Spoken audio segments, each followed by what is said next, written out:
Music by Ravinder Singh.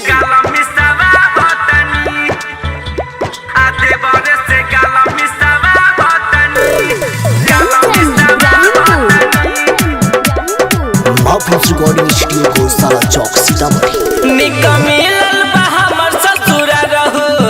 सबे करेला हमरे से प्यार हो सबे करेला हमरे से प्यार हो मिलल बा हमर ससुरा रहो सबे करेला हमरे से प्यार हो सासु गोरा बादा बाबे छोटकी खाना बनाबे सासु गोरा बादा बाबे छोटकी खाना बनाबे सैया बहरा कमावतानी से देहदा बाबा बोतनी आधे बरे से गाल मिसवा बोतनी आनंद से देहदा बाबा बोतनी आधे बरे से गाल मिसवा बोतनी आधे बरे से गाल मिसवा बोतनी आनंद से देहदा बाबा बोतनी आधे बरे से गाल मिसवा बोतनी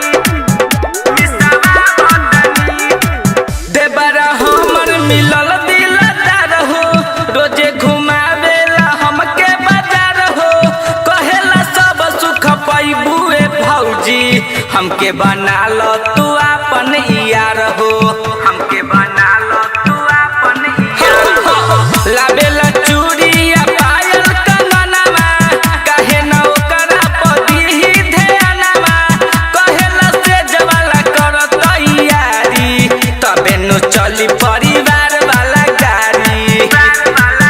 भई हमरे पफीदा खोलल चाहे रोजे फीता भइल हमरे पफीदा खोलल चाहे रोजे फीता तरसावतनी आनंद से देहदा बाबा वतनी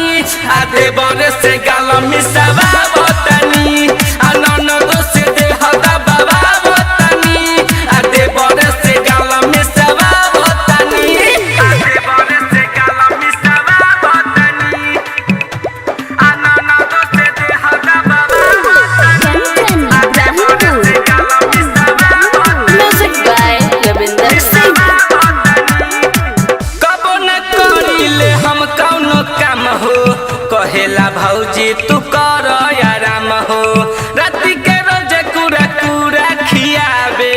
मारी के आखौता रोजे पटावे मारी के आखौता रोजे पटावे सैया राजू हमर रहेला सऊदी देवरे रोहित भरल चाहे हौदी गोपी सुशील राजा देखता खेला लागत डर कबो करी हे झमेला चीज चूसनी खियाबे हमके बाजा में दबाबे चीज चूसनी खियाबे हमके बाजा में दबाबे रोजे रोजे गरिया बतानी आनंद से देहदा बाबा बतानी